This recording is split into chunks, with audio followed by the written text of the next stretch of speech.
Hello, my dear friend, class 11. Now, today I am going to discuss about the karma written by Khushwant Singh, second part. Today I will just try to complete 11 to 22 paragraphs or more. আমি চেষ্টা করবো আজকে 11 থেকে 20 paragraph পর্যন্ত বা তার থেকে আর একটু বেশি যতটা সম্ভব করা। So last day I told you about the two character.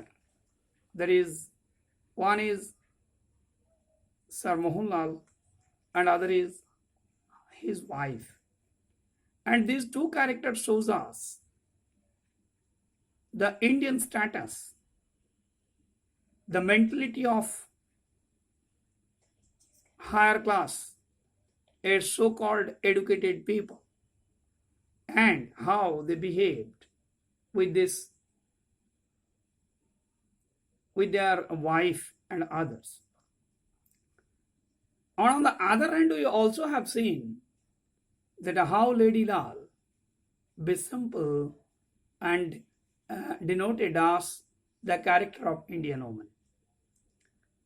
The coolie flattened his turban to make cushion, hoisted the steel trunk on his head, and moved down the platform. Lady Lal picked up the brass tiffin carrier and ambled along behind him.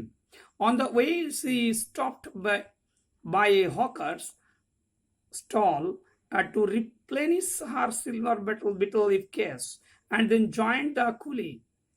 She sat down on her steel trunk, which the coolie had put down, and started talking to him. So this paragraph will provide you the simplicity of the woman. The coolie flattened his turban means coolie actually makes a cushion, that is pagdi যেটাকে আমরা বলি. It's a turban around his head and hoisted and picked up the steel trunk on his head and moved down the platform. Lady Lal actually the example of an Indian woman. She had in very easy mind. So Lady Lal picked up her brass tiffin carrier. It's a normal tiffin carrier what the Indian women have taken in the railway journey for their puddings, and this is for the betel leaves. পান পাতার জন্য তিনি তার পানের খুব ভক্ত তিনি. She was favorable to the betel leaf. So on the way to the coolie, যেদিকে কুলিটা যাচ্ছে, she was ambled on along behind him, means she was going just behind him. On the way, she stopped by a hawker stall, means in this route she stopped just before the hawker stop for filling the silver betel leaf case. She has two, one is tiffin carriers and other is betel leaf case, pan patar bakshu jeta, and then joined to the coolie. Finally, without any hesitation, she sat on the steel trunk and talked with him about her own world, and you will gain the knowledge about Indian woman's world and her simplicity. Are the trains very crowded in these lines?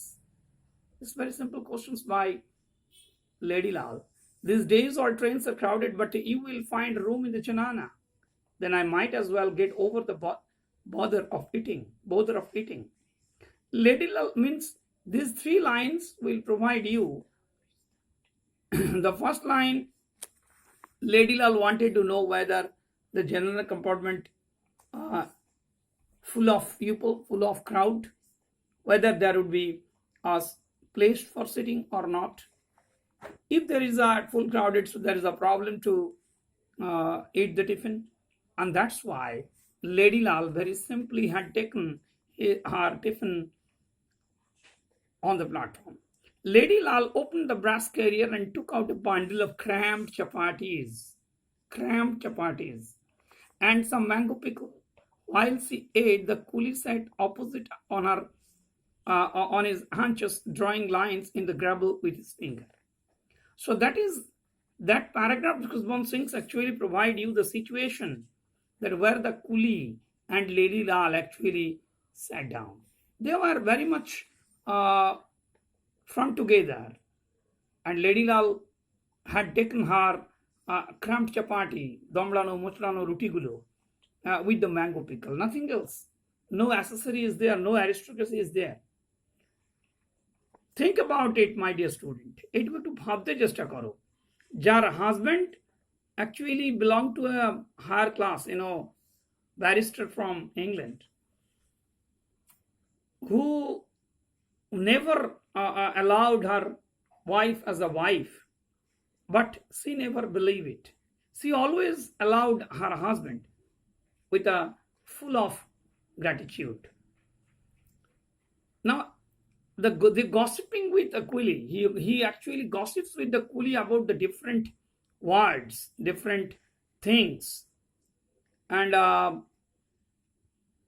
shows us that humanity is the first. Are you traveling alone, sister? The coolie asked whether she was traveling alone. No, I'm with my master, brother. He is in the waiting room. He travels first class. He is a vizier and a barrister and meets so many officers and Englishman in the trains, and I'm only a native woman. I can't understand English and don't know their ways, so I keep my janana interclass. Now, my dear students, just try to believe this paragraph will provide you the discrepancy. ত্রুটিটা কোথায়, এরারটা কোথায়, the relations between the husband and wife. One is waiting in the first class waiting hall and other is on the janana compartment. Why? Because she knows very well I am simple, uneducated, and without understand the English. It was impossible for him to travel with her husband, because husband is a barrister. He was the greatest one. It's a real honorable person, high-ranking officer. So being a woman in India, they are feeling proud about their husband's activities. And what happens here? Lakshmi chattered away merrily. She was fond of little gossip and had no one to talk to him at home. Her husband never had any time to spare her for her. This was the naturality on that time in India, that the higher class peoples normally have not any time to spare, to waste, to spend with her wife. She lived in the upper story of the house and he on the ground floor.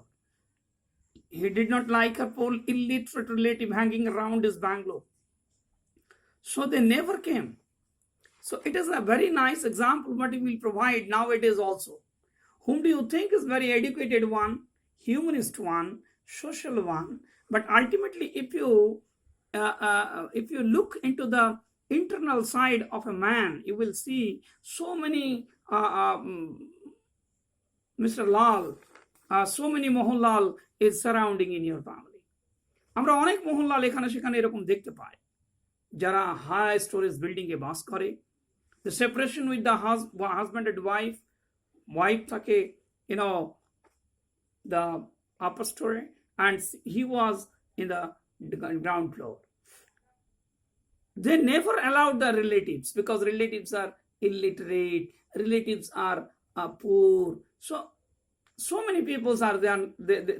You have seen in your surroundings that they are like Mr. Mohanlal.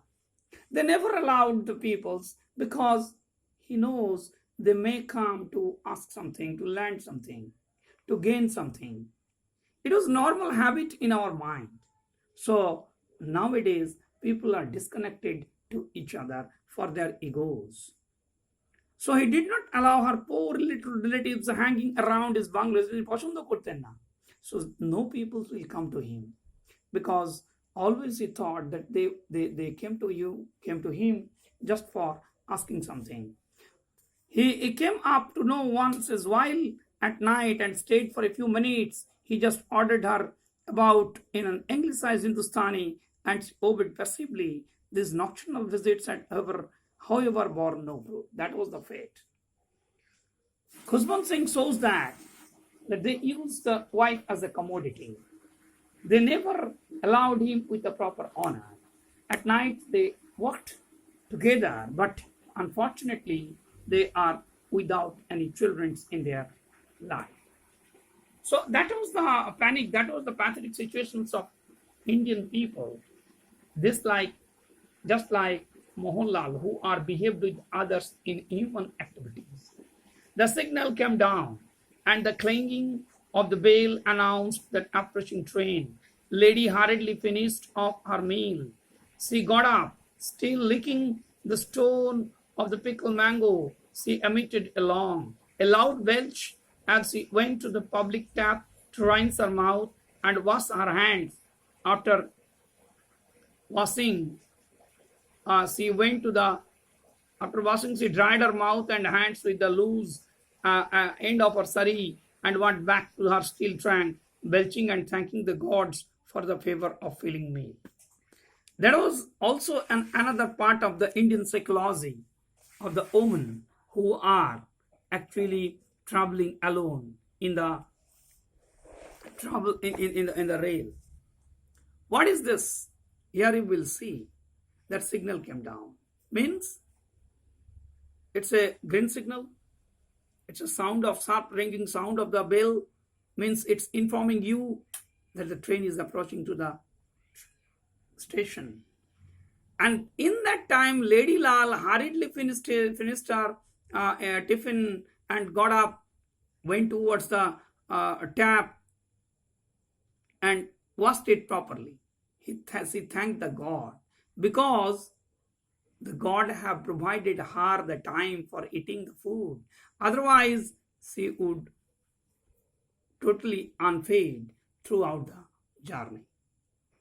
So the woman is now really very simple because she thanked the God openly for completing her food. The train steamed in. Lakshmi round herself facing an almost empty interclass Janana compartment next to the guard's van. As the tail end of the train, the rest of the train was packed. She heaved her squat, bulky frame through the door and found a seat by the window. The woman is alone. She saw what she thought. She thought that the Janana compartment, woman's compartment, may be filled with the passenger, but fortunately, she got a very vacant one, a total empty one, and secured a place just nearby the window. So it's a normal view that the woman got it. So after belching, after proper eating, Dhekutule, she was actually proper preparing and entering with this bulky body, mota sota, fatty body, and so toughly she entered into the compartment. She produced 2 anna bit from knot in her sari and dismissed the coolie. She had paid the rent for coolies. She then opened her betel case and made herself to betel leaves charged with the red and white fast paste, minced betel nuts and cardamoms. So that was the whole preparation of the betel leaves. পান পাতায় কি কি দেওয়া হয় সেগুলো সব কিছু কিন্তু দিয়েছেন তিনি charged with the red means that is আমরা বাংলায় যেটাকে বলি খয়ের and white paste that is lime chun and mingled beetles, nuts, kata supori and cardamoms. It's long. Elach. This she thrust into her mouth and her cheeks bulged on both sides. So it is a normal habit in Indian women that they have taken betel leaf in her mouth and completely filled it. It's a very tough and it is total trust, uh, means nothing would be pushed into it. Totally bhure gache, it's filled. Then she rested her chin on her hands and sat gazing idly at the jostling crowd on the platform. She was taking the proper rest and watching to the platforms what is happening and what is going on. Dakho, being a simple woman, she was continuing everything. She was actually proceeding everything, protecting Ghotana. She was carrying properly one after another without any hesitation. The arrival of the train did not disturb Sir Mohanlal's sang-froid. He continued to sip his scotch and ordered the bearer to tell him when he had moved the luggage to the first class compartment. Excitement, bustle and hurry were exhibition of bad bidding, and Sir Mohan was eminently well bred. He wanted everything a tickety-boo and orderly. So, in his 5 years abroad, Sir Mohan had acquired the manners and attitude of the upper classes. He rarely spoke Hindustani. When he did, it was like an Englishman, only the very necessary works and properly anglicized. But he fancied his English, fancied and refined at no less a place than the University of Oxford. He was fond of conversation and like a cultured Englishman. He could talk on most any subject, books, politics, peoples. How frequently had he heard English people say that he spoke like an Englishman? So, this paragraph will provide you that how Sir Mohanlal actually behaved with the peoples in an anglicized way. Means he talked in English with the Hindi. So, some peoples have in this world, those are actually ignoring the mother tongue. And they are never we get the honor from the others. So Sir Mohanlal always thought that he could speak English and he could speak the English with the English people. Indian peoples are never acquainted with this language, so it is rarely spoken. Normally he doesn't speak in Hindi, but somehow he is spoken with the others with a mix of the language, English and Hindi, that is called anglicized. These kinds of peoples are really danger for the motherland, for the mother tongue. She was fancied in English. She was attracted with this language because he passed a few days in Oxford. Try to understand this one. And this was the habit of Sir Mohanlal. And it's focused the character, that how cruel mentality, critical mentality of Sir Mohanlal is there. Khushwant Singhs actually want to denote these kinds of people who actually ignored the mother tongue's motherland, where from he was born and brought up, and have taken everything from it, here to food and everything, but ignored to, ignored to be gratitude, ignorant to be gratified with his mother tongue and mother language. These peoples are very dangerous for the nation. Sir Mohan wanted, if he would be traveling alone, it was a cantonment and some English officers might be in the train. His heart warmed in the prospect of an impressive conversation. তাহলে এই জায়গাটা আরেকটু তোমরা বুঝে নাও. Sir Mohanlal was less sang-froid. Means he was actually not very normal. Means he was not very he was not very worried about the quickness and when in danger. He was very cool in mind and can talk all matters in politics, mathematics, any subjects you can speak with him properly. So he had no problems at all, and he wants everything within a tickety bow, within a quick one. Everything is in a well done, well part, well manners. But somehow he is behaving badly with the peoples of India because he thought that Indian peoples are less known, less interested, less known the language. So that's all today. I think you will get somehow some character of Sir Mohanlal. And next day I will discuss from the next part. I think it will be completed within next. Yes, I try to complete this one on next. Thank you very much. And write down the summary, my dear student. প্রত্যেকটা প্যারার কিন্তু summary তোমাকে লিখতেই হবে. If you write down the summary properly, I think you have no problems at all to give the answer, whatever. Thank you very much for watching this karma, and I hope you will get the proper information from here. Thank you very much.